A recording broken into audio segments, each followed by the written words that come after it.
ზოგიერთი ტვენარეული პატრიოტი, თავერო პატრიოტი გონია ამბობს, რომ ეკლესიაში არ დადის, აღსარებას არ ამბობს, მოძღვარი არ აყავს და აქეთ გვასწავლის ქრისტიანობას რა.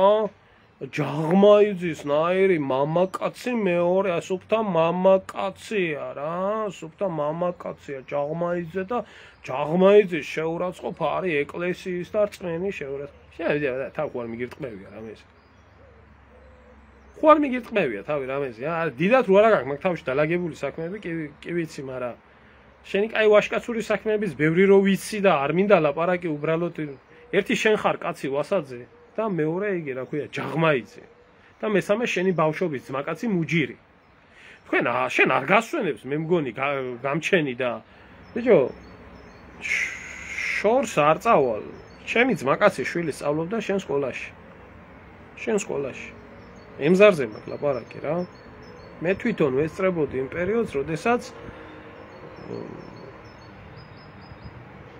მაგის ბავშვი, ჩემი ძმაკაცი შვილი შენთან სწავლობდა და უზარმაზარი თანხარო გაქვს დაწესებული, უბრალოდ ადამიანი ვარ, ყველაფერი წამართვეს, ნაცებმა, კოცებმა არაფერი დაუბრუნეს, 3500 ლარი ქონდა დეპუტატის ხელბასი, ესა მაქვს დარჩენილიო და იქნება შეღავათი გამიკეთო, რომ ბავშვი ვასწავლო შენ სკოლაში. არა, აი ასე მახსჩობსო მაგ სკოლის გადასახადიო და ერთ შეღავას იმას გაგიწეო, ერთიანად არ მოგთხოვო, გადახტასო და გადაგინა.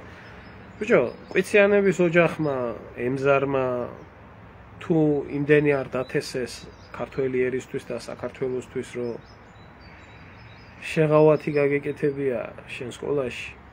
შეღავათი კი არა, უფასოდ უნდა გესწავლებიათ და ძალიან დიდ ჰაგეოგრაფიაზე რომ ლაპარაკო ბატონო ვასაძე.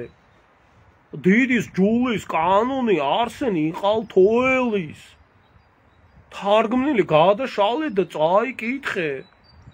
იქნება აზე მოხვიდე ცოტა და ნამდვილ მამაკაცურობასთან, ჯაღმასთან იქნება ვეღარ იძმა კაცო ისე.